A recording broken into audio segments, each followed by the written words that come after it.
Bom dia! Bora estudar a lição? Hoje na lição de terça-feira tem como título, O Espírito volte a Deus. A lição de hoje basicamente ela vai falar sobre a condição humana na morte. E pra gente entender, eu achei interessante o jeito que foi abordado. Pra gente entender o que é a morte, como fica o corpo na morte, como é a nossa condição na morte, aborda como foi dado a vida. Então lá em Gênesis capítulo 2, versículo 7, mostra como Deus fez o homem e ele só passa a ser um ser vivente, uma alma, uma pessoa igual a nós que faz o que a gente faz quando Deus dá o fôlego de vida. Então a gente consegue entender o quê? Que quando não há o fôlego de vida, não há vida. Então quando o fôlego de vida é retirado, a pessoa morre.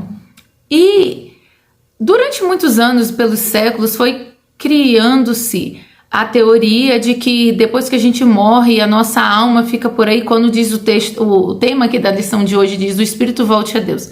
Aí ficam falando que o Espírito volta para Deus, que a alma fica vagando. Gente, não existe isso na palavra de Deus. Não existe isso na Bíblia. Para a gente ver isso, em Gênesis capítulo 7, 22, diz assim: tudo que tinha fôlego de vida em suas narinas, tudo que havia em terra seca morreu. Na cena lá do dilúvio.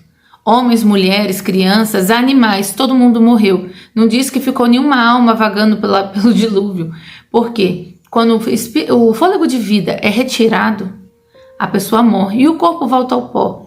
E o espírito, o fôlego de vida, ele volta para Deus, mas no sentido de que é de Deus, foi Deus que deu a vida, então quando retira a vida, volta para Deus, porque Deus é a vida. Então, a gente tem um conceito muito básico aqui que tem sido distorcido, mas nós temos que entender que não é verdade. Não existe nenhuma fundamentação na Bíblia de que a alma fica por aí. E lá em Eclesiastes capítulo 12, versículos de 1 ao 7 também mostra o processo do envelhecimento, como a gente fica do nascimento até a morte, como a gente passa pelas fases da vida, e também em nenhum momento desse diz que existe uma outra coisa depois que a gente morre, que a alma faça alguma coisa. Não faz. Então a lição de hoje foi isso, para dizer que a morte faz parte da vida. Não fazia anteriormente, mas com a entrada do pecado passou a fazer. A morte é o oposto da vida. Então se a vida é ter o fôlego de vida, a morte é não ter o fôlego de vida. E também diz assim, o último inimigo a ser derrotado é a morte. Sim, quando Jesus voltar, não haverá mais morte, nem dor, nem tristeza, porque todas essas coisas serão passadas.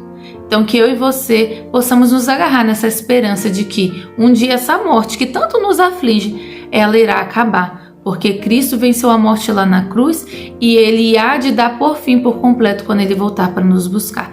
Tenha uma semana abençoada, você e sua família, e que a cada dia você se agarre na esperança da volta de Jesus. Fica com Deus. Tchau, tchau.